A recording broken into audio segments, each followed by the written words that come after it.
ನಾನು ನಿಮ್ಮ ಅನುಷಿತ್ ದೇವರ್ನವದ್ಗಿ ಅನುಷಿತ್ ಪಾಲಿಟಿ ಕ್ಲಾಸಸ್ಗೆ ಸ್ವಾಗತ.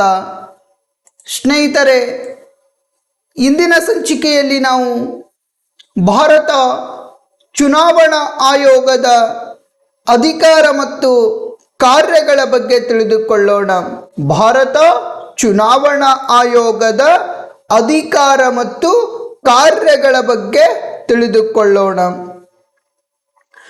ಸ್ನೇಹಿತರೆ, ಹಿಂದಿನ ಸಂಚಿಕೆಯಲ್ಲಿ ನಾವು ಭಾರತ ಚುನಾವಣಾ ಆಯೋಗ ಯಾವ ವಿಧಿಯ ಅಡಿಯಲ್ಲಿ ರಚನೆಯಾಯಿತು, ಯಾವಾಗ ರಚನೆಯಾಯಿತು, ಅಷ್ಟೇ ಅಲ್ಲದೆ ಇದರ ಕೇಂದ್ರ ಕಚೇರಿ ಎಲ್ಲೈತಿ, ಭಾರತ ಚುನಾವಣಾ ಆಯೋಗ ಪ್ರಸ್ತುತ ಎಷ್ಟು ಜನ ಸದಸ್ಯರಿಂದ ಕೂಡೈತಿ, ಭಾರತ ಚುನಾವಣಾ ಆಯೋಗದ ಪ್ರಸ್ತುತ ಮುಖ್ಯ ಆಯುಕ್ತರ್ಯಾರು, ಪ್ರಥಮ ಆಯುಕ್ತರ್ಯಾರು, ಅಷ್ಟೇ ಅಲ್ಲದೆ ಸ್ನೇಹಿತರೆ, ಭಾರತ ಚುನಾವಣಾ ಆಯೋಗದ ಮುಖ್ಯ ಆಯುಕ್ತರನ್ನು ಯಾರು ನೇಮಕ ಮಾಡ್ತಾರ, ಇವರಿಗೆ ಯಾರು ಪದಚ್ಯುತಿಗೊಳಿಸುತ್ತಾರೆ ಅನ್ನುವಂಥ ವಿಷಯಗಳೇನಿದಾವಲ್ಲ ಹಿಂದಿನ ವಿಡಿಯೋದಲ್ಲಿ ನಾವು ನೋಡಿಕೊಳ್ಳಲಾಗಿದೆ. ಪ್ರಸ್ತುತ ನಾವು ಭಾರತ ಚುನಾವಣಾ ಆಯೋಗದ ಅಧಿಕಾರ ಮತ್ತು ಕಾರ್ಯಗಳ ಬಗ್ಗೆ ತಿಳಿದುಕೊಳ್ಳೋಣ. ಇಂದಿನ ಸಂಚಿಕೆಯಲ್ಲಿ ನಾವು ಭಾರತ ಚುನಾವಣಾ ಆಯೋಗದ ಅಧಿಕಾರ ಮತ್ತು ಕಾರ್ಯಗಳ ಬಗ್ಗೆ ತಿಳಿದುಕೊಳ್ಳೋಣ. ಈ ಭಾರತ ಚುನಾವಣಾ ಆಯೋಗ ಏನೈತಲ್ಲ, ಈ ಆಯೋಗ 1951ರ ಜನಪ್ರತಿನಿಧಿ ಕಾಯ್ದೆ ಅಥವಾ ಪ್ರಜಾಪ್ರತಿನಿಧಿ ಕಾಯ್ದೆ ಏನೈತಲ್ಲ, ಈ ಕಾಯ್ದೆಯ ಅನ್ವಯವಾಗಿ ತಮ್ಮ ಕಾರ್ಯಗಳನ್ನು ನಿರ್ವಹಿಸಿಕೊಂಡು ಹೋಗುತ್ತದೆ. ಭಾರತ ಚುನಾವಣಾ ಆಯೋಗದ ಮೊದಲನೇ ಅಧಿಕಾರ ನಾವು ನೋಡುವುದಾದರೆ, ಮೊದಲನೇ ಅಧಿಕಾರ, ಭಾರತ ಚುನಾವಣಾ ಆಯೋಗ ಮತದಾರರ ಪಟ್ಟಿಯನ್ನು ಸಿದ್ಧಪಡಿಸುವುದು. ಯಾರ ಪಟ್ಟಿಯನ್ನು ಸಿದ್ಧಪಡಿಸುವುದು? ಮತದಾರರ ಪಟ್ಟಿಯನ್ನು ಸಿದ್ಧಪಡಿಸುವುದಾಗಿರಬಹುದು ಮತ್ತು ಮತದಾರರ ಪಟ್ಟಿಯನ್ನು ಪರಿಶೀಲಿಸುವುದಾಗಿರಬಹುದು ಮತ್ತು ಪರಿಷ್ಕರಿಸುವುದಾಗಿರಬಹುದು. ಯಾರ ಜವಾಬ್ದಾರಿಯಾಗಿದೆಪ್ಪ ಅಂದರೆ ಭಾರತ ಚುನಾವಣಾ ಆಯೋಗದ ಜವಾಬ್ದಾರಿಯಾಗಿದೆ. ಕಾಲಕ್ಕೆ ನಡೆಯುವಂಥ ಲೋಕಸಭಾ ಚುನಾವಣೆಗಳಾಗಿರಬಹುದು, ಕಾಲಕ್ಕೆ ನಡೆಯುವಂಥ ವಿಧಾನಸಭಾ ಚುನಾವಣೆಗಳೇನಿದಾವಲ್ಲ, ಈ ವಿಧಾನಸಭಾ ಚುನಾವಣೆಗಳಲ್ಲಿ ಮತದಾರರ ಪಟ್ಟಿಯನ್ನು ಸಿದ್ಧಪಡಿಸುವಂಥ ಜವಾಬ್ದಾರಿ, ಅಷ್ಟೇ ಅಲ್ಲದೆ ಮತದಾರರ ಪಟ್ಟಿಯನ್ನು ಪರಿಶೀಲಿಸುವಂಥ ಜವಾಬ್ದಾರಿ, ಅಷ್ಟೇ ಅಲ್ಲದೆ ಮತದಾರರ ಪಟ್ಟಿಯನ್ನು ಪರಿಷ್ಕರಣೆ ಮಾಡುವಂಥ ಜವಾಬ್ದಾರಿ ಯಾರಿಗೈತಂದರೆ ಭಾರತ ಚುನಾವಣಾ ಆಯೋಗದವರಿಗೆ ಐತಿ. ಅಷ್ಟೇ ಅಲ್ಲದೆ ಸ್ನೇಹಿತರೆ, ಭಾರತ ಚುನಾವಣಾ ಆಯೋಗ ರಾಷ್ಟ್ರಪತಿ ಚುನಾವಣೆ ಮಾಡ್ತೈತಿ, ನೆಕ್ಸ್ಟ್ ಉಪರಾಷ್ಟ್ರಪತಿ ಚುನಾವಣೆ ಮಾಡುತ್ತದೆ, ನೆಕ್ಸ್ಟ್ ರಾಜ್ಯಸಭಾ ಚುನಾವಣೆ ಮಾಡುತ್ತದೆ, ನೆಕ್ಸ್ಟ್ ಲೋಕಸಭಾ ಚುನಾವಣೆ ಮಾಡುತ್ತದೆ ಮತ್ತು ವಿಧಾನಸಭಾ ಚುನಾವಣೆಯನ್ನು ನಡೆಸುವಂಥ ಜವಾಬ್ದಾರಿ ಯಾರಿಗೆ ಕೊಡಲಾಗಿದೆಪ್ಪ ಅಂದರೆ ಭಾರತ ಚುನಾವಣಾ ಆಯೋಗ. ರಾಷ್ಟ್ರಪತಿಯವರ ಅಧಿಕಾರಾವಧಿ ಎಷ್ಟು? 5 ವರ್ಷ. ಈ 5 ವರ್ಷಗಳಿಗೊಮ್ಮೆ ರಾಷ್ಟ್ರಪತಿ ಚುನಾವಣೆ ಮಾಡ್ತಾರೆ. ನೆಕ್ಸ್ಟ್ ಈ ಉಪರಾಷ್ಟ್ರಪತಿ ಚುನಾವಣೆಯನ್ನು ಸಹಿತ ಮಾಡಲಾಗುವುದು. ನೆಕ್ಸ್ಟ್ ರಾಜ್ಯಸಭಾ ಚುನಾವಣೆ ಏನೈತಲ್ಲ, ಈ ರಾಜ್ಯಸಭಾ ಚುನಾವಣೆಯನ್ನು ಸಹಿತ ಮಾಡಲಾಗುವುದು. ಅಷ್ಟೇ ಅಲ್ಲದೆ ಲೋಕಸಭಾ ಚುನಾವಣೆಯನ್ನು ಸಹಿತ ಮಾಡಲಾಗುವುದು. ಅಷ್ಟೇ ಅಲ್ಲದೆ ನಮ್ಮ ಭಾರತದ ಒಕ್ಕೂಟ ಭೂಪ್ರದೇಶದಲ್ಲಿರ್ತಕ್ಕಂಥ 28 ರಾಜ್ಯಗಳೇನಿದಾವಲ್ಲ, ಈ 28 ರಾಜ್ಯದ ವಿಧಾನಸಭೆ ಚುನಾವಣೆಯನ್ನು ಮಾಡುವಂಥ ಜವಾಬ್ದಾರಿ ಯಾರಿಗೈತಂದರೆ ಭಾರತ ಚುನಾವಣಾ ಆಯೋಗದವರಿಗೆ ಐತಿ. ಯಾವ ಚುನಾವಣಾ ಆಯೋಗ? ಭಾರತ ಚುನಾವಣಾ ಆಯೋಗ. ನೆಕ್ಸ್ಟ್ ನಾವು ನೋಡುವುದಾದರೆ, ಚುನಾವಣಾ ಅಧಿಸೂಚನೆಯನ್ನು ಹೊರಡಿಸುವ ಜವಾಬ್ದಾರಿ ಈ ಭಾರತ ಚುನಾವಣಾ ಆಯೋಗ ಏನೈತಲ್ಲ ಅಥವಾ ಕೇಂದ್ರ ಚುನಾವಣಾ ಆಯೋಗ ಏನೈತಲ್ಲ, ಈ ಆಯೋಗ ಚುನಾವಣಾ ಅಧಿಸೂಚನೆಯನ್ನು ಹೊರಡಿಸುತ್ತದೆ. ಅಷ್ಟೇ ಅಲ್ಲದೆ ಚುನಾವಣೆಯ ದಿನಾಂಕವನ್ನು ಘೋಷಣೆ ಮಾಡುವಂಥ ಜವಾಬ್ದಾರಿ ಯಾರಿಗೈತಂದರೆ ಭಾರತ ಚುನಾವಣಾ ಆಯೋಗದವರಿಗೆ. ಚುನಾವಣೆ ಅಧಿಸೂಚನೆ ಹೊರಡಿಸುವಂಥ ಜವಾಬ್ದಾರಿ, ಎಷ್ಟು ಹಂತಗಳಲ್ಲಿ ಚುನಾವಣೆ ಮಾಡಬೇಕು, ಎಷ್ಟು ಮತದಾರರನ್ನು ಒಳಗೊಂಡೈತಿ, ಅಷ್ಟೇ ಅಲ್ಲದೆ ಈ ಚುನಾವಣೆಯನ್ನು ಯಾವ ರೀತಿ ನಿರ್ವಹಣೆ ಮಾಡಿಕೊಂಡು ಹೋಗಬೇಕು, ಅಷ್ಟೇ ಅಲ್ಲದೆ ಸ್ನೇಹಿತರೆ, ಈ ಚುನಾವಣೆ ದಿನಾಂಕವಾಗಿರಬಹುದು, ನಾಮಪತ್ರ ಸಲ್ಲಿಸುವಂಥ ದಿನಾಂಕ ಆಗಿರಬಹುದು, ನಾಮಪತ್ರವನ್ನು ಹಿಂಪಡೆದುಕೊಳ್ಳುವಂಥ ದಿನಾಂಕ ಆಗಿರಬಹುದು, ಅಷ್ಟೇ ಅಲ್ಲದೆ ಗಳನ್ನು ಅಧಿಸೂಚನೆಯನ್ನು ಹೊರಡಿಸುವಂಥ ಜವಾಬ್ದಾರಿ ಯಾರಿಗೈತಂದ್ರೆ ಭಾರತ ಚುನಾವಣಾ ಆಯೋಗದವರಿಗೆ ಐತಿ. ಭಾರತ ಚುನಾವಣಾ ಆಯೋಗ ಚುನಾವಣಾ ಅಧಿಸೂಚನೆಯನ್ನು ಹೊರಡಿಸುವುದರ ಜೊತೆಗೆ ಚುನಾವಣೆಯ ದಿನಾಂಕ ಆಗಿರಬಹುದು, ಚುನಾವಣೆಯ ಫಲಿತಾಂಶ ದಿನಾಂಕ ಆಗಿರಬಹುದು, ನಾಮಪತ್ರ ಸಲ್ಲಿಸುವ ದಿನಾಂಕ ಆಗಿರಬಹುದು, ನಾಮಪತ್ರ ಹಿಂಪಡೆದುಕೊಳ್ಳುವಂಥ ದಿನಾಂಕ ಆಗಿರಬಹುದು, ಇವುಗಳನ್ನು ಘೋಷಣೆ ಮಾಡುವಂಥ ಜವಾಬ್ದಾರಿ ಯಾರಿಗೈತಂದ್ರೆ ಭಾರತ ಚುನಾವಣಾ ಆಯೋಗದವರಿಗೆ ಐತಿ. ಇನ್ನು ನೆಕ್ಸ್ಟ್ ನಾವು 4ನೇ ಅಧಿಕಾರವನ್ನು ನೋಡುವುದಾದರೆ, ಚುನಾವಣೆ ನಡೆಸಲು ಸಿಬ್ಬಂದಿಗಳನ್ನು ಒದಗಿಸುವಂತೆ, ಚುನಾವಣೆ ನಡೆಸಲು ಸಿಬ್ಬಂದಿಗಳನ್ನು ಒದಗಿಸುವಂತೆ ಸರ್ಕಾರಕ್ಕೆ ಮನವಿಯನ್ನು ಸಲ್ಲಿಸುವುದು. ಇವತ್ತು ನಾವು 5 ವರ್ಷಗಳಿಗೊಮ್ಮೆ ನಡೆಯುವಂಥ ಈ ಲೋಕಸಭಾ ಚುನಾವಣೆ ನಡಿಬೇಕಾದ್ರೆ ದೇಶಾದ್ಯಂತ ಒಳಗೆ, ನೆಕ್ಸ್ಟ್ 5 ವರ್ಷಗಳಿಗೊಮ್ಮೆ ನಡೆಯುವಂಥ ವಿಧಾನಸಭಾ ಚುನಾವಣೆಯನ್ನು ನಾವು ಮಾಡಬೇಕಾದ್ರೆ ಅಲ್ಲೇನಪ್ಪ ಅಂದ್ರೆ ಸಿಬ್ಬಂದಿಗಳು ಅತಿ ಅವಶ್ಯಕವಾಗಿದೆ. ಪೊಲೀಸ್ ಇಲಾಖೆ ಆಗಿರಬಹುದು, ನೆಕ್ಸ್ಟ್ ಏನಪ್ಪ ಅಂದರೆ ನಮ್ಮ ಆರ್ಮಿದವರಾಗಿರಬಹುದು, ಅಷ್ಟೇ ಅಲ್ಲದೆ ಕೆಲವೊಂದಿಷ್ಟು ಗ್ರೂಪ್ ಸಿ ಅಧಿಕಾರಿಗಳಾಗಿರಬಹುದು, ಗ್ರೂಪ್ ಡಿ ಅಧಿಕಾರಿಗಳಾಗಿರಬಹುದು ಮತ್ತು ಶಿಕ್ಷಕರ ವರ್ಗ ಆಗಿರಬಹುದು, ಈ ಎಲ್ಲ ಸಿಬ್ಬಂದಿಗಳನ್ನು ಒದಗಿಸುವಂತೆ ಸರ್ಕಾರಕ್ಕೆ ಮನವಿಯನ್ನು ಸಲ್ಲಿಸುವಂಥ ಜವಾಬ್ದಾರಿ ಯಾರಿಗಿತ್ತಪ್ಪ ಅಂದರೆ ಭಾರತ ಚುನಾವಣಾ ಆಯೋಗದವರಿಗೆ ಐತಿ. ಭಾರತ ರಾಷ್ಟ್ರದಲ್ಲಿ ಅಚ್ಚುಕಟ್ಟಾಗಿ ಚುನಾವಣೆ ನಡಿಬೇಕಾದ್ರೆ ಅಲ್ಲಿ ಪೊಲೀಸ್ ಸಿಬ್ಬಂದಿಗಳು ಅತಿ ಅವಶ್ಯಕವಾಗಿದೆ. ಅಷ್ಟೇ ಅಲ್ಲದೆ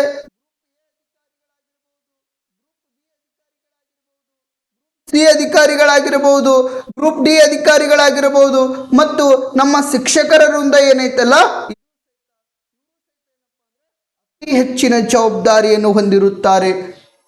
ಒಂದು ಚುನಾವಣೆ ಅಚ್ಚುಕಟ್ಟಾಗಿ ನಡಿಬೇಕಪ್ಪ ಅಂದ್ರೆ ಅಲ್ಲಿ ಸಿಬ್ಬಂದಿಗಳ ಅತಿ ಅವಶ್ಯಕವಾಗಿರ್ತೈತಿ. ಅದಕ್ಕಾಗಿ ಸಿಬ್ಬಂದಿಗಳನ್ನು ಒದಗಿಸುವಂತೆ ಸರ್ಕಾರಕ್ಕೆ ಮನವಿಯನ್ನು ಸಲ್ಲಿಸುವಂತ ಜವಾಬ್ದಾರಿ ಯಾರಿಗೈತಪ್ಪ ಅಂದ್ರೆ ಭಾರತ ಚುನಾವಣಾ ಆಯೋಗದವರಿಗೆ ಐತಿ. ಯಾವ ಚುನಾವಣಾ ಆಯೋಗ? ಭಾರತ ಚುನಾವಣಾ ಆಯೋಗದವರಿಗೆ ಐತಿ. ನೆಕ್ಸ್ಟ್ ಏನಪ್ಪಾ ಅಂದ್ರೆ ರಾಜಕೀಯ ಪಕ್ಷಗಳಿಗೆ ಮಾನ್ಯತೆ ನೀಡುವುದು ಮತ್ತು ಚಿಹ್ನೆಗಳನ್ನು ಗೊತ್ತುಪಡಿಸುವಂತ ಜವಾಬ್ದಾರಿ ಯಾರಿಗೈತಂದ್ರೆ ಭಾರತ ಚುನಾವಣಾ ಆಯೋಗದವರಿಗೆ. ಭಾರತ ರಾಷ್ಟ್ರದೊಳಗ ಬಹುಪಕ್ಷ ಪದ್ಧತಿಗೆ ಅವಕಾಶವನ್ನು ಒದಗಿಸಿಕೊಡಲಾಗಿದೆ. ಭಾರತ ರಾಷ್ಟ್ರದಲ್ಲಿ ಬಹುಪಕ್ಷ ಪದ್ಧತಿಗೆ ಅವಕಾಶವನ್ನು ಒದಗಿಸಿಕೊಡಲಾಗಿದೆ. ಯಾವುದಾದರೂ ಒಬ್ಬ ವ್ಯಕ್ತಿ ರಾಜಕೀಯ ಪಕ್ಷಗಳನ್ನು ಸ್ಥಾಪನೆ ಮಾಡ್ಕೋಬೇಕಪ್ಪ ಅಂದ್ರೆ ಆತ ಏನಪ್ಪ ಅಂದ್ರೆ ಭಾರತ ಚುನಾವಣಾ ಆಯೋಗದಿಂದ ಮಾನ್ಯತೆಯನ್ನು ಪಡೆದುಕೊಂಡಿರಬೇಕು. ಭಾರತ ಚುನಾವಣಾ ಆಯೋಗ ಏನೈತಲ್ಲ ಈ ಚುನಾವಣಾ ಆಯೋಗದಿಂದ ಮಾನ್ಯತೆಯನ್ನು ಪಡ್ಕೊಳ್ಬೇಕು. ಯಡಿಯೂರಪ್ಪನವರು ಕೆಜೆಪಿ ಪಕ್ಷ ಕಟ್ಕೊಂಡ್ರು. ಈ ಕೆಜೆಪಿ ಪಕ್ಷ ಆಗಿರಬಹುದು, ಇನ್ನಿತರ ಹಲವಾರು ನಾಯಕರ ಹೊಸ ಹೊಸ ಪಕ್ಷಗಳೇನು ಕಟ್ಕೊಂಡ್ರಲ್ಲ ಇವರು ಯಾರ ಮಾನ್ಯತೆಯನ್ನು ಪಡೆದುಕೊಳ್ಬೇಕಪ್ಪ ಅಂದ್ರೆ ಭಾರತ ಚುನಾವಣಾ ಆಯೋಗದ ಮಾನ್ಯತೆಯನ್ನು ಪಡೆದುಕೊಳ್ಬೇಕು. 1951ರ ಜನಪ್ರತಿನಿಧಿ ಕಾಯ್ದೆ ಏನೈತಲ್ಲ ಅಥವಾ ಈ ಪ್ರಜಾಪ್ರತಿನಿಧಿ ಕಾಯ್ದೆ ಏನೈತಲ್ಲ, ಜನಪ್ರತಿನಿಧಿ ಯಾವ ಪ್ರತಿನಿಧಿ?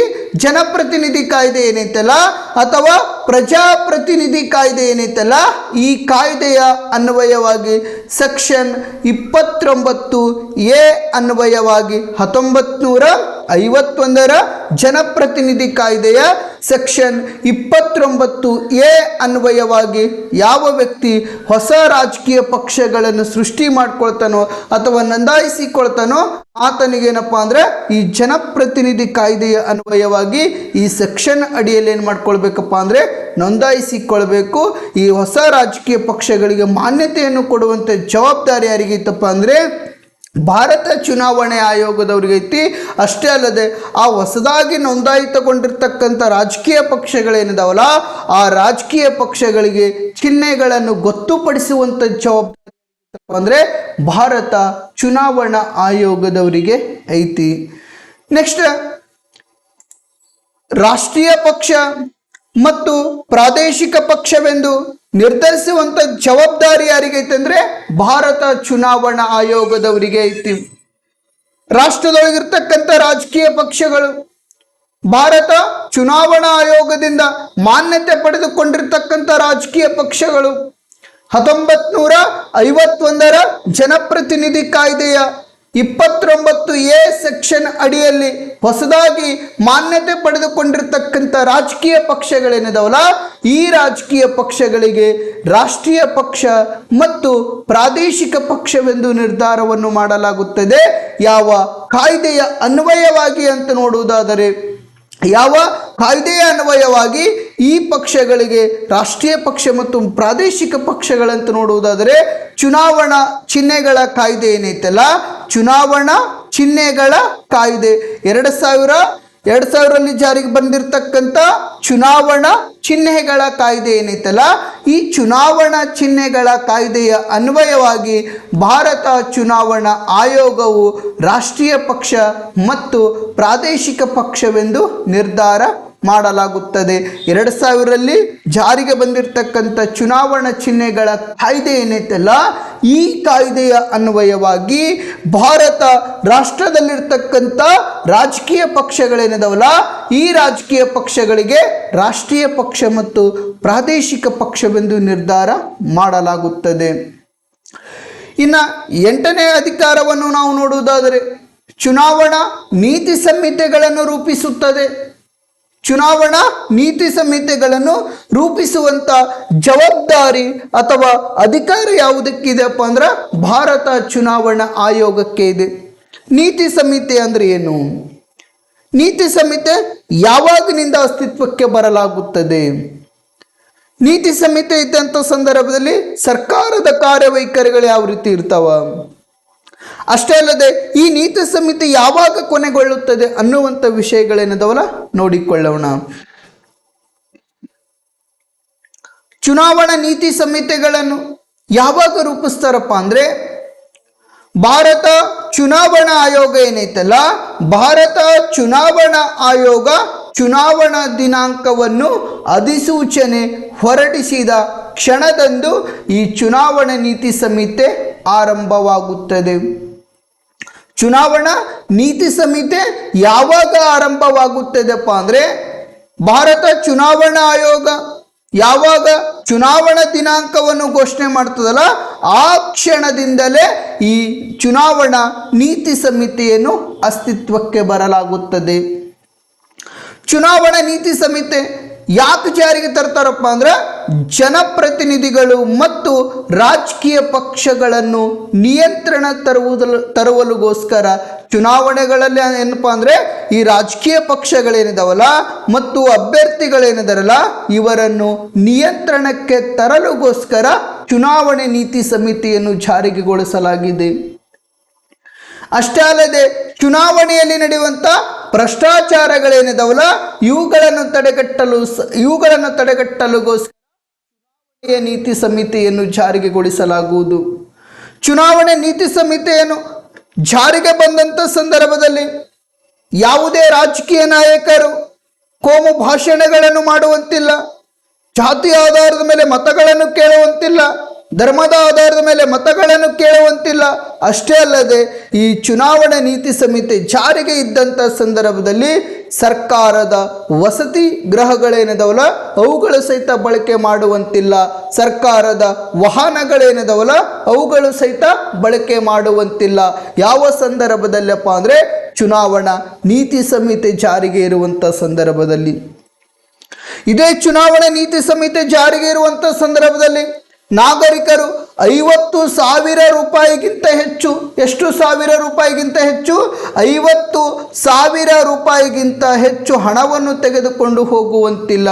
ಒಂದು ವೇಳೆ ನೀವು 50,000 ರೂಪಾಯಿಗಿಂತ ಹೆಚ್ಚು ಹಣವನ್ನು ತೆಗೆದುಕೊಂಡು ಹೋಗಬೇಕಾದರೆ ಅದಕ್ಕೆ ಮೂಲ ದಾಖಲಾತಿಗಳನ್ನು, ಅದಕ್ಕೆ ಏನಪ್ಪ ಅಂದರೆ ಆ 50 ಅಂದ್ರೆ ಏನಪ್ಪ ಅಂದರೆ ಆ ಹಣದ ತಕ್ಕಂತೆ ದಾಖಲಾತಿಗಳನ್ನು ಇಟ್ಕೊಂಡು ಹೋಗಬೇಕು. 50,000 ರೂಪಾಯಿಗಿಂತ ಹೆಚ್ಚು ಯಾವುದೇ ರೀತಿಯ ಹಣವನ್ನು ತೆಗೆದುಕೊಂಡು ಹೋಗುವಂತಿಲ್ಲ. ಒಂದು ವೇಳೆ ನೀನು 50,000 ರೂಪಾಯಿಗಿಂತ ಹೆಚ್ಚು ಹಣವನ್ನು ತೆಗೆದುಕೊಂಡು ಹೋಗುತ್ತಿದ್ದರೆ ಅಂತಹ ಸಂದರ್ಭದಲ್ಲಿ ಅದರ ದಾಖಲಾತಿಗಳನ್ನು ತೆಗೆದುಕೊಂಡು ಹೋಗಬೇಕು. ನೀ 50,000 ರೂಪಾಯಿಗಿಂತ ಹೆಚ್ಚು ಹಣವನ್ನು ಯಾವುದೇ ದಾಖಲಾತಿಗಳನ್ನು ಇಟ್ಟುಕೊಳ್ಳಲಾರದೆ ತೆಗೆದುಕೊಂಡು ಹೋದರೆ ಅಂತಹ ಸಂದರ್ಭದಲ್ಲಿ ಚುನಾವಣಾ ಅಧಿಕಾರಿಗಳು ವಶಪಡಿಸಿಕೊಳ್ಳುವಂಥ ಅಧಿಕಾರವನ್ನು ಹೊಂದಿದ್ದಾರೆ. ಅಷ್ಟೇ ಅಲ್ಲದೆ ಸ್ನೇಹಿತರೆ, ನೀತಿ ಸಂಹಿತೆ ಜಾರಿಗೆ ಇರುವಂಥ ಸಂದರ್ಭದಲ್ಲಿ ರಾಜಕಾರಣಿಗಳು ಅಥವಾ ಮುಖ್ಯಮಂತ್ರಿಗಳಾಗಿರ್ಬೋದು ಅಥವಾ ಪ್ರಧಾನಮಂತ್ರಿಗಳಾಗಿರ್ಬೋದು ಯಾವುದೇ ಹೊಸ ಕಾರ್ಯಕ್ರಮಗಳನ್ನು ಅನುಷ್ಠಾನಕ್ಕೆ ತರುವಂತಿಲ್ಲ, ಯಾವುದೇ ಹೊಸ ಯೋಜನೆಗಳನ್ನು ಘೋಷಣೆ ಮಾಡುವಂತಿಲ್ಲ, ಸಚಿವ ಸಂಪುಟ ಸಭೆಯಲ್ಲಿ ಯಾವುದೇ ರೀತಿಯ ನಿರ್ಣಯಗಳನ್ನು ತೆಗೆದುಕೊಳ್ಳುವಂತಿಲ್ಲ. ಈ ರೀತಿ ಏನಪ್ಪ ಅಂದ್ರೆ ನೀತಿ ಸಂಹಿತೆ ಜಾರಿಗೆ ಇರುವಂಥ ಸಂದರ್ಭದಲ್ಲಿ ಈ ಎಲ್ಲ ಕಾರ್ಯಗಳು ಅಸ್ತಿತ್ವದಲ್ಲಿರಲಾಗುತ್ತದೆ. ನೀತಿ ಸಂಹಿತೆ ಯಾಕೆ ಜಾರಿಗೆ ತರಲಾಗುವುದಪ್ಪ ಅಂದರೆ ಚುನಾವಣಾ ಪ್ರತಿನಿಧಿಗಳೇನಿದಾರಲ್ಲ ಮತ್ತು ರಾಜಕೀಯ ಪಕ್ಷಗಳನ್ನು ನಿಯಂತ್ರಣ ಮಾಡಲುಗೋಸ್ಕರ ನೀತಿ ಸಂಹಿತೆಯನ್ನು ರೂಪಿಸಲಾಗುವುದು. ಈ ನೀತಿ ಸಂಹಿತೆ ಎಲ್ಲಿಯವರೆಗೆ ಅಸ್ತಿತ್ವದಲ್ಲಿರುತ್ತೆ, ಚುನಾವಣಾ ಫಲಿತಾಂಶವನ್ನು ಚುನಾವಣಾ ಫಲಿತಾಂಶ ಏನು ಬರ್ತೈತಲ್ಲ ಅಲ್ಲಿಯವರೆಗೆ ಈ ನೀತಿ ಸಂಹಿತೆ ಜಾರಿಗೆ ಇರಲಾಗುತ್ತದೆ. ಈ ನೀತಿ ಸಂಹಿತೆ ಯಾವಾಗ ಅಸ್ತಿತ್ವಕ್ಕೆ ಬರಲಾಗುತ್ತದೆ ಅಂತ ಪ್ರಶ್ನೆ ಮಾಡಿದರೆ ಚುನಾವಣಾ ದಿನಾಂಕವನ್ನು ಘೋಷಣೆ ಮಾಡಿದ ಕ್ಷಣದಂದು ಚುನಾವಣಾ ನೀತಿ ಸಂಹಿತೆ ಅಸ್ತಿತ್ವಕ್ಕೆ ಬರಲಾಗುತ್ತದೆ. ಇದು ಎಲ್ಲಿಯವರೆಗೆ ಅಸ್ತಿತ್ವದಲ್ಲಿರುತ್ತದಪ್ಪ ಅಂದ್ರೆ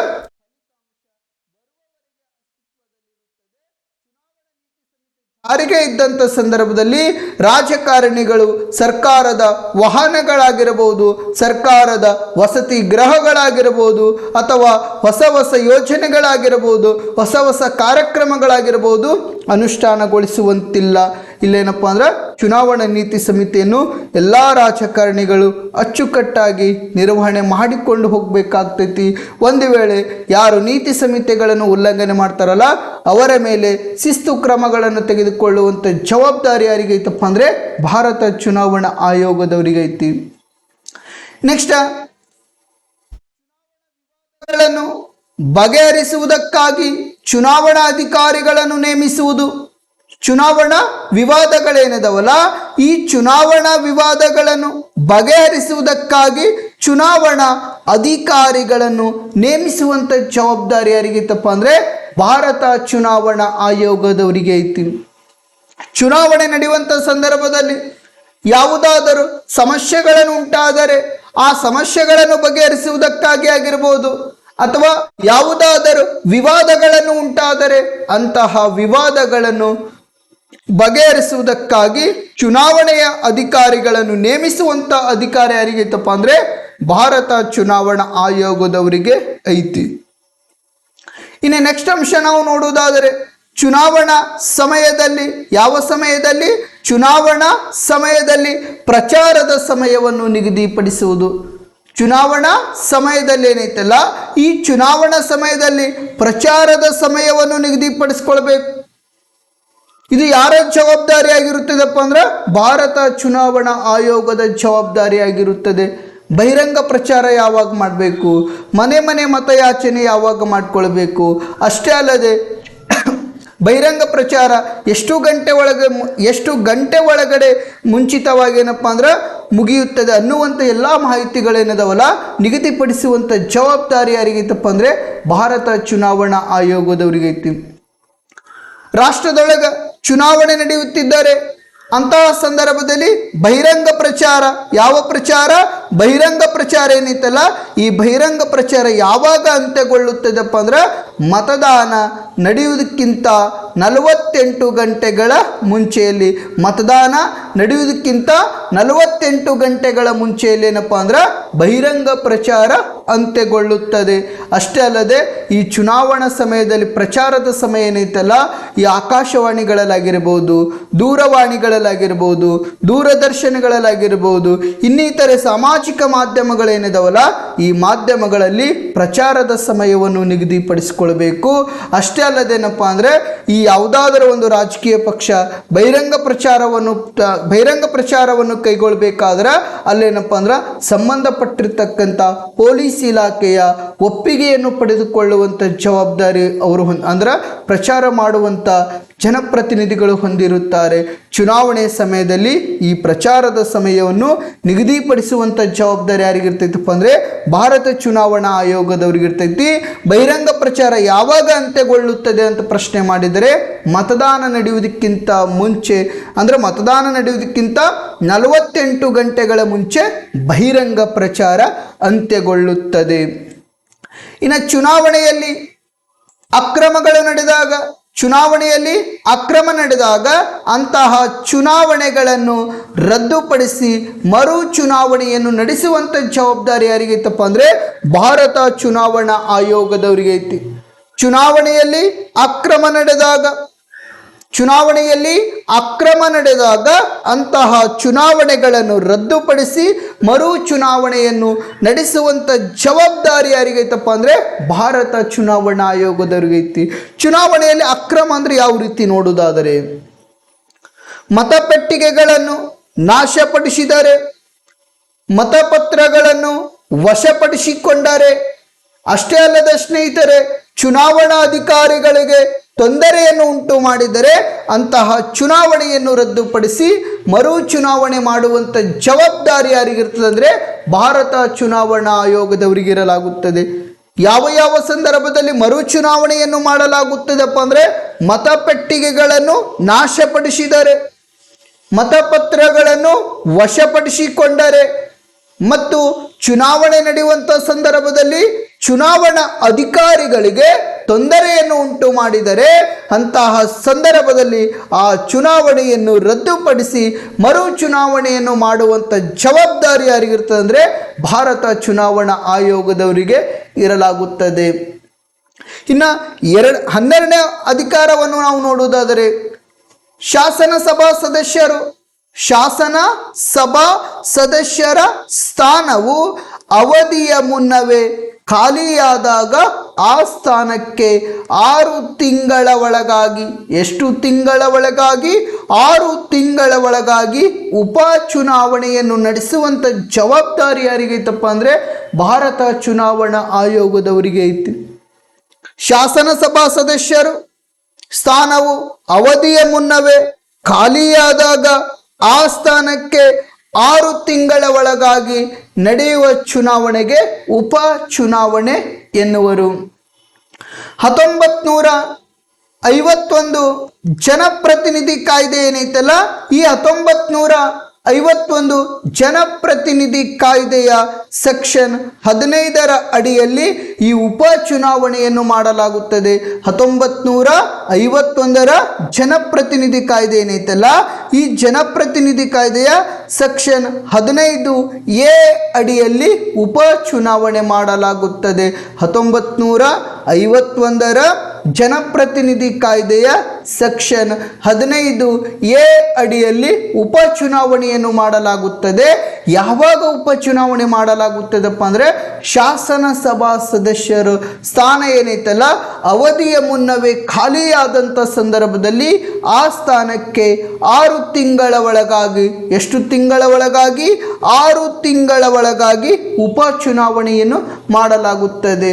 ಯಾವ ರೀತಿ ಸ್ಥಾನವು ಖಾಲಿಯಾಗಬಹುದು ನೋಡುವುದಾದರೆ ಶಾಸನಸಭಾ ಸದಸ್ಯರ ಸ್ಥಾನವು ಯಾವ ರೀತಿ ಖಾಲಿಯಾಗಬಹುದು ನೋಡುವುದಾದರೆ ಶಾಸನಸಭಾ ಸದಸ್ಯರು ಯಾವ ಸಭಾ ಸದಸ್ಯರು ಶಾಸನಸಭಾ ಸದಸ್ಯರು ರಾಜೀನಾಮೆ ನೀಡಿದರೆ ಅವಧಿಯ ಮುನ್ನವೇ ರಾಜೀನಾಮೆ ನೀಡಿದರೆ ಶಾಸನಸಭಾ ಸದಸ್ಯರು ಅವಧಿಯ ಮುನ್ನವೇ ಮರಣ ಹೊಂದಿದರೆ ಈ ಶಾಸನಸಭಾ ಸದಸ್ಯರು ಅವಧಿಯ ಮುನ್ನವೇ ರಾಜೀನಾಮೆ ನೀಡಿದರೆ ಶಾಸನಸಭಾ ಸದಸ್ಯರು ಅವಧಿಯ ಮುನ್ನವೇ ಮರಣ ಹೊಂದಿದಂಥ ಸಂದರ್ಭದಲ್ಲಿ ಮತ್ತು ಅನರ್ಹತೆಗೊಂಡಂಥ ಸಂದರ್ಭದಲ್ಲಿ ಆವಾಗ ಉಪಚುನಾವಣೆ ಮಾಡಲಾಗುತ್ತದೆ.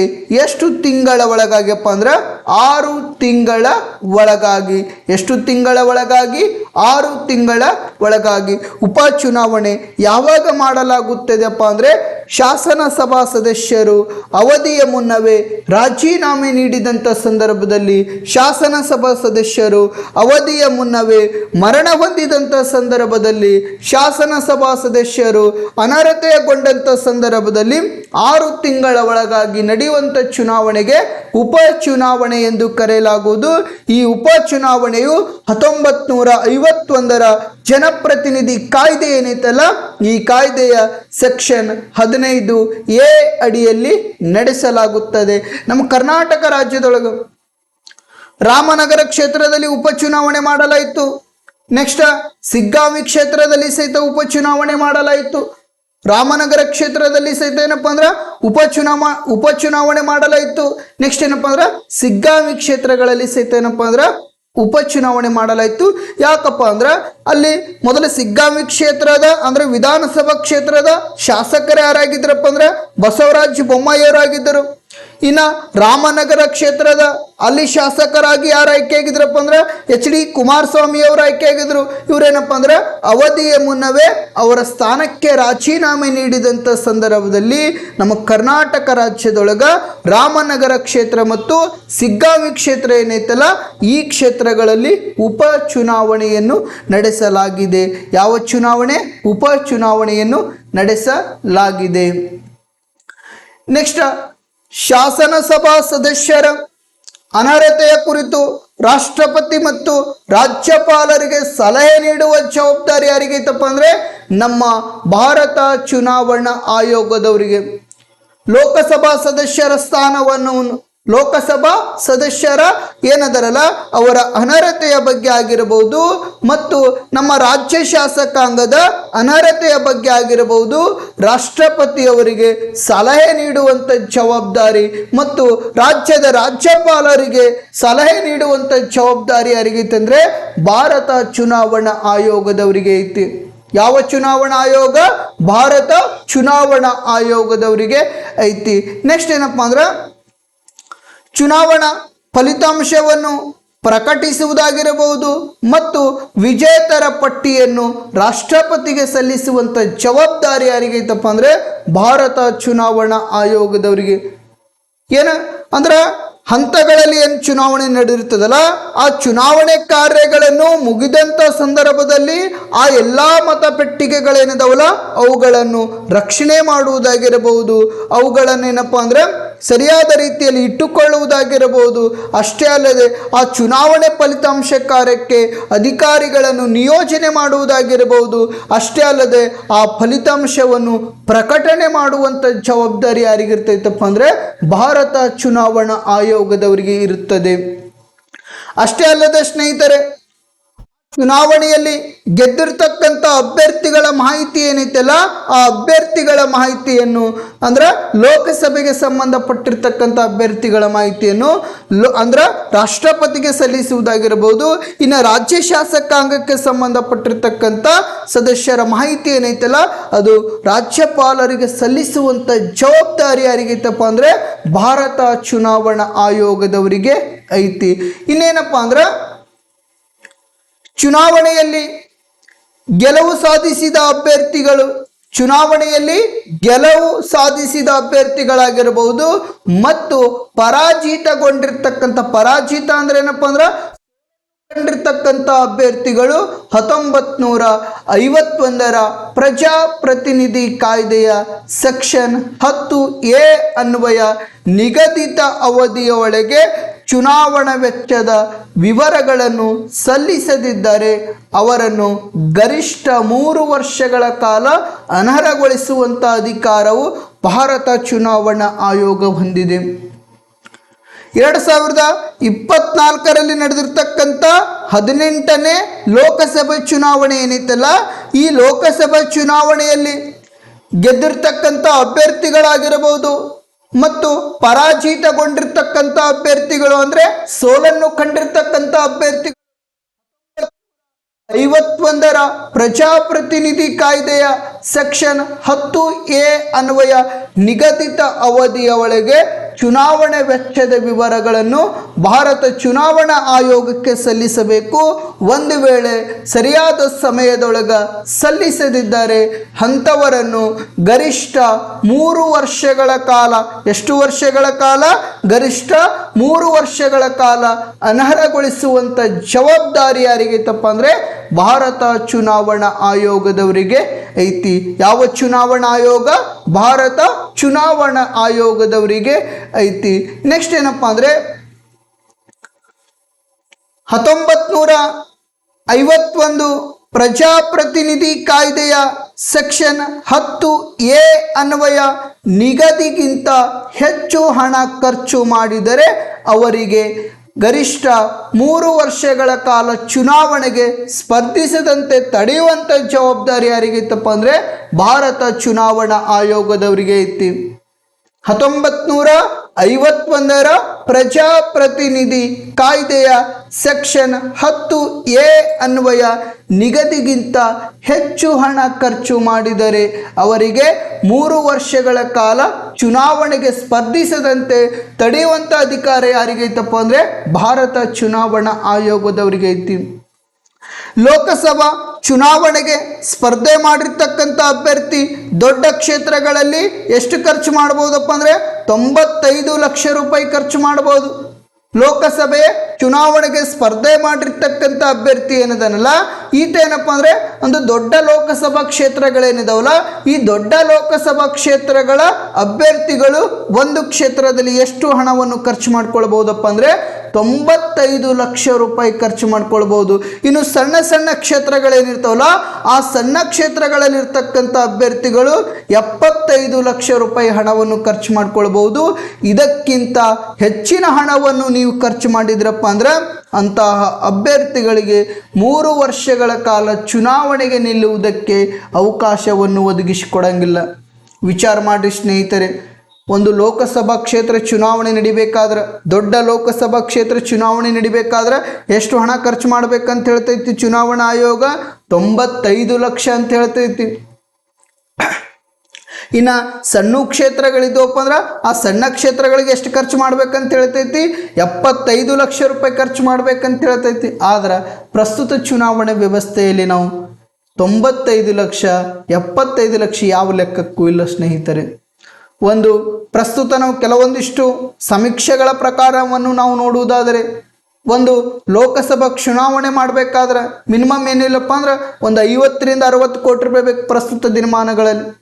ಬರೀ ಒಂದು ಜಸ್ಟ್ ಗ್ರಾಮ ಪಂಚಾಯಿತಿ ಚುನಾವಣೆ ಮಾಡಬೇಕಾದ್ರೆ 10ರಿಂದ 15 ಲಕ್ಷ ರೂಪಾಯಿ ಬೇಕು.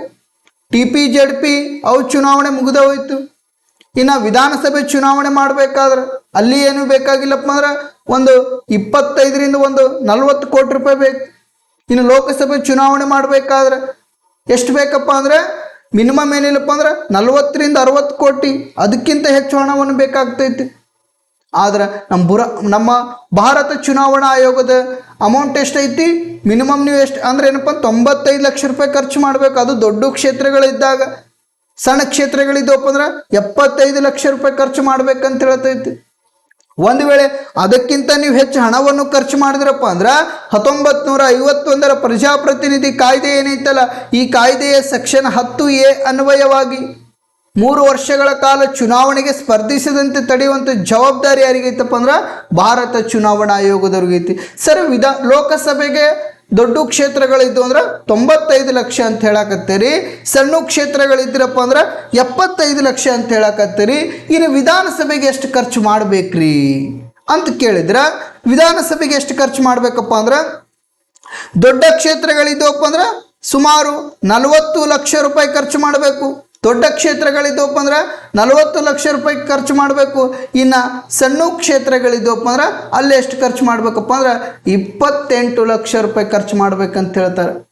ಯಾರಪ್ಪ ಅಂದರೆ ಭಾರತ ಚುನಾವಣಾ ಆಯೋಗ. ಒಂದು ಗ್ರಾಮ ಪಂಚಾಯಿತಿ ಚುನಾವಣೆಗೆ 10ರಿಂದ 15 ಲಕ್ಷ ರೂಪಾಯಿ ಖರ್ಚಾಗತ್ತೈತಪ್ಪ ಅಂದ್ರೆ ವ್ಯವಸ್ಥೆ ತಿಳ್ಕೊಟ್ಟು ಯಾವ ರೀತಿ ನಮ್ಮ ಪ್ರಜಾಪ್ರಭುತ್ವ ವ್ಯವಸ್ಥೆ ಎಲ್ಲಿಗೆ ಹೊಂಟೈತಿ, ಏನಾಗಕತ್ತೈತಿ, ಮತದಾರರು ಯಾವ ರೀತಿಯಿಂದ ಬೇಜವಾಬ್ದಾರಿಯಿಂದ ಮಾಡಾಕತ್ತಾರ ಅನ್ನುವಂಥದ್ದು ಗೊತ್ತಾಗ್ತೈತಿ. ನಾವು ಎಲ್ಲಿಯವರೆಗೆ ನಮ್ಮ ಮತದಾರರು ತಮ್ಮ ಮತದಾನದ ಮೌಲ್ಯ ತಿಳಿಯುವುದಿಲ್ಲಲ್ಲ ಅಲ್ಲಿವರೆಗೆ ಈ ಪ್ರಜಾಪ್ರಭುತ್ವ ವ್ಯವಸ್ಥೆ ಏನಪ್ಪ ಅಂದ್ರೆ ಯಶಸ್ವಿಯಾಗಿ ಮುನ್ನಡೆಸೋಕ್ಕೆ ಸಾಧ್ಯವಾಗುವುದಿಲ್ಲ. ಅಷ್ಟೇನಪ್ಪ ಅಂದ್ರೆ ಸಮರ್ಥ ಅಭ್ಯರ್ಥಿಗಳನ್ನು ಆಯ್ಕೆ ಮಾಡಿಕೊಳ್ಳುವುದಕ್ಕೆ ಸಾಧ್ಯವಾಗುವುದಿಲ್ಲ. ನಾವೆಲ್ಲ ಬಿಡ್ಬೇಕು, ಚುನಾವಣೆ ಸಂದರ್ಭದಲ್ಲಿ ಜಾತಿ ಬಿಡ್ಬೇಕು, ಧರ್ಮ ಬಿಡ್ಬೇಕು, ಲಿಂಗ ತಾರತಮ್ಯ ಬಿಡ್ಬೇಕು. ನಮ್ಮ ಆತ್ಮಸಾಕ್ಷಿಗೆ ಯಾವ ಅಭ್ಯರ್ಥಿ ಸರಿ ಅನಿಸ್ತಾನಲ್ಲ ಮುಕ್ತವಾಗಿ ನಿರ್ಭೀತವಾಗಿ ಆಯ್ಕೆ ಮಾಡಿಕೊಳ್ಳುವಂಥ ಪ್ರಯತ್ನಗಳನ್ನು ಮಾಡ್ಕೊಳ್ಬೇಕು. ಆವಾಗ ಮಾತ್ರ ಗಾಂಧೀಜಿಯವರು ಕಂಡಿರ್ತಕ್ಕಂಥ ಕನಸು ರಾಮರಾಜ್ಯ ಕನಸು ಏನೈತಲ್ಲ ಆ ರಾಮರಾಜ್ಯ ಕನಸು ಮತ್ತು ಆಧುನಿಕ ಕಲ್ಯಾಣ ರಾಜ್ಯದ ಪರಿಕಲ್ಪನೆ ಏನೈತಲ್ಲ ಇವುಗಳು ಎಲ್ಲವೂ ನಾವು ಕಂಡುಕೊಳ್ಬೋದು. ಒಂದು ವೇಳೆ ನಾವು ಹಣದ ಆಮಿಷಕ್ಕಾಗಿ ಮತ್ತು ಕೆಲವೊಂದಿಷ್ಟು ಯಾವುದೋ ಆಮಿಷಗಳಿಗೆ ನಾವು ಬಲಿಯಾದೆವಪ್ಪ ಅಂದ್ರೆ ನಾವು ಪ್ರಜಾಪ್ರಭುತ್ವ ಯಶಸ್ವಿ ಮಾಡೋಕ್ಕೆ ಸಾಧ್ಯವಾಗುವುದಿಲ್ಲ. ಅಷ್ಟೇ ಅಲ್ಲದೆ ಸ್ನೇಹಿತರೆ, ಪ್ರಜಾಪ್ರಭುತ್ವ ವ್ಯವಸ್ಥೆಯನ್ನು ಅಳಿಸಿ ನಿರಂಕುಶ ಅಧಿಕಾರತ್ವ ಬರಬಹುದು. ಅದಕ್ಕಾಗಿ ನಾವು ಎಲ್ಲಿಯವರೆಗೆ ನಮ್ಮ ಆತ್ಮಸಾಕ್ಷಿಗೆ ಸರಿ ಅನಿಸಿದ ಅಭ್ಯರ್ಥಿಗಳನ್ನು ಆಯ್ಕೆ ಮಾಡಿಕೊಳ್ಳುವುದಿಲ್ಲಲ್ಲ ಅಲ್ಲಿವರೆಗೆ ಏನಪ್ಪ ಅಂದ್ರೆ ನಮ್ಮ ರಾಷ್ಟ್ರದೊಳಗೆ ಈ ಹಣ ಆಗಿರಬಹುದು, ಆಮಿಷ ಆಗಿರಬಹುದು, ಬೆದರಿಕೆಗಳು ನಡೆಯುವಂಥ ಪ್ರಯತ್ನಗಳನ್ನಾಗ್ತವ. ಅದಕ್ಕಾಗಿ ನಮ್ಮ ನಾಳುವಂಥ ಪ್ರತಿನಿಧಿಗಳನ್ನು ನಮ್ಮ ಆತ್ಮಸಾಕ್ಷಿಗೆ ಯಾವ ಅಭ್ಯರ್ಥಿ ಸೂಕ್ತ ಅನ್ನಿಸ್ತಾನಲ್ಲ ಅಂಥ ಅಭ್ಯರ್ಥಿಗಳನ್ನು ಆಯ್ಕೆ ಮಾಡಿಕೊಳ್ಬೇಕು. ನಮ್ಮ ಭಾರತ ರಾಷ್ಟ್ರದ ಗುಪ್ತ ಮತದಾನ ಐತಿ. ಯಾವ ಮತದಾನ ಐತಿ? ಗುಪ್ತ ಮತದಾನ ಐತಿ. ಯಾವ ಅಭ್ಯರ್ಥಿ ಓಟ್ ಹಾಕಿದೆ ಅನ್ನೋದೇ ಗೊತ್ತಾಗಂಗಿಲ್ಲ. ಅದಕ್ಕಾಗಿ ನಮ್ಮ ಆತ್ಮಸಾಕ್ಷಿಗೆ ಯಾವ ಅಭ್ಯರ್ಥಿ ಅನ್ನಿಸ್ತಾನ ಆ ಅಭ್ಯರ್ಥಿ ಓಟ್ ಹಾಕುವಂಥ ಪ್ರಯತ್ನಗಳನ್ನು ಮಾಡ್ಕೊಳ್ಬೇಕು. ಒಂದು ಇಲ್ಲೇನಪ್ಪ ಅಂದ್ರೆ ವಿಚಾರ ಮಾಡ್ಕೊಡ್ರಿ, ಅಂದರೆ ಚುನಾವಣಾ ಆಯೋಗವು ಸಹಿತ ಪ್ರಸ್ತುತ ದಿನಮಾನಗಳಲ್ಲಿ ಏನಪ್ಪ ಅಂದ್ರೆ ತನ್ನ ಅಸ್ತಿತ್ವವನ್ನು ಕಳೆದುಕೊಳ್ಳುತ್ತಿದೆ. ಯಾಕಪ್ಪ ಅಂದ್ರೆ ಚುನಾವಣಾ ಆಯೋಗದ ರೂಲ್ಸ್ ಪ್ರಕಾರ 95 ಲಕ್ಷ ಅಂತ ಹೇಳ್ತಾರೆ ದೊಡ್ಡ ಕ್ಷೇತ್ರಗಳಲ್ಲಿ. ಇನ್ನೇನಪ್ಪ ಅಂದ್ರೆ ಸಣ್ಣ ಕ್ಷೇತ್ರಗಳಲ್ಲಿ ಎಷ್ಟು ಹೇಳ್ತಾರೆ? 75 ಲಕ್ಷ ಅಂತ ಹೇಳ್ತಾರೆ. ವಿಧಾನಸಭಾ ಕ್ಷೇತ್ರ ದೊಡ್ಡ ಕ್ಷೇತ್ರಗಳಲ್ಲಿ ಎಷ್ಟು ಖರ್ಚು ಮಾಡ್ಬೇಕಂತ ಹೇಳ್ತಾರೆ? 40 ಲಕ್ಷ ಖರ್ಚು ಮಾಡ್ಬೇಕಂತ ಹೇಳ್ತಾರೆ. ಸಣ್ಣ ವಿಧಾನಸಭಾ ಕ್ಷೇತ್ರಗಳಲ್ಲಿ ಎಷ್ಟು ಖರ್ಚು ಮಾಡ್ಬೇಕಂತ ಹೇಳ್ತಾರೆ? 28 ಲಕ್ಷ ಅಂತ ಹೇಳ್ತಾರೆ. ಬರೀ ಒಂದು ಹಳ್ಳಿಗೆ ಏನಪ್ಪ ಅಂದ್ರೆ 20 ರಿಂದ 15 ಲಕ್ಷ ರೂಪಾಯಿ, ಇದು 20 ರಿಂದ 30 ಲಕ್ಷ ರೂಪಾಯಿ ಹೋಗ್ತಾವೆ ಒಂದೊಂದು ಹಳ್ಳಿಗೆ. ಈ ರೀತಿ ಏನಪ್ಪ ಅಂದ್ರೆ ವ್ಯವಸ್ಥೆಗಳನ್ನು ನಾವು ಕಾಣ್ಕೊಳ್ಬಹುದು. ಇಲ್ಲಿ ನಿಗದಿಗಿಂತ ಅತಿ ಹೆಚ್ಚು ಹಣವನ್ನು ಖರ್ಚು ಮಾಡಿದರೆ ಅಂತಹ ಅಭ್ಯರ್ಥಿಗಳಿಗೆ 3 ವರ್ಷಗಳ ಕಾಲ ಚುನಾವಣೆಗೆ ಸ್ಪರ್ಧಿಸದಂತೆ ತಡೆಯುವಂಥ ಜವಾಬ್ದಾರಿ ಯಾರಿಗೈತಪ್ಪ ಅಂದರೆ ಭಾರತ ಚುನಾವಣಾ ಆಯೋಗದವರಿಗೆ ಐತಿ. ಸ್ನೇಹಿತರೆ, ಇಲ್ಲಿವರೆಗೆ ನೀವು ಇನ್ನೂ ಯಾರು Anushuddha polity classes YouTube channel subscribe ಮಾಡಿಕೊಂಡಿಲ್ಲಲ್ಲ ಅವರು ಸಬ್ಸ್ಕ್ರೈಬ್ ಮಾಡಿಕೊಳ್ಳುವಂಥ ಪ್ರಯತ್ನ ಮಾಡಿಕೊಳ್ಳಿ. ಆದಷ್ಟು ನಿಮ್ಮ ಸ್ನೇಹಿತರಿಗೆ ಈ ಯೂಟ್ಯೂಬ್ ಚಾನಲ್ ಶೇರ್ ಮಾಡುವುದಾಗಿರ್ಬೋದು ಮತ್ತು ಲೈಕ್ ಮಾಡುವುದಾಗಿರ್ಬೋದು, ಸಬ್ಸ್ಕ್ರೈಬ್ ಮಾಡಿಕೊಳ್ಳುವಂಥ ಪ್ರಯತ್ನವನ್ನು ಮಾಡಿಕೊಳ್ಳಿ. ಇಲ್ಲಿಗೆ ನಾನು ಇಂದಿನ ಸಂಚಿಕೆಯನ್ನು ಮುಕ್ತಾಯಗೊಳಿಸುತ್ತಿದ್ದೇನೆ. ಎಲ್ಲರಿಗೂ ಶುಭವಾಗಲಿ.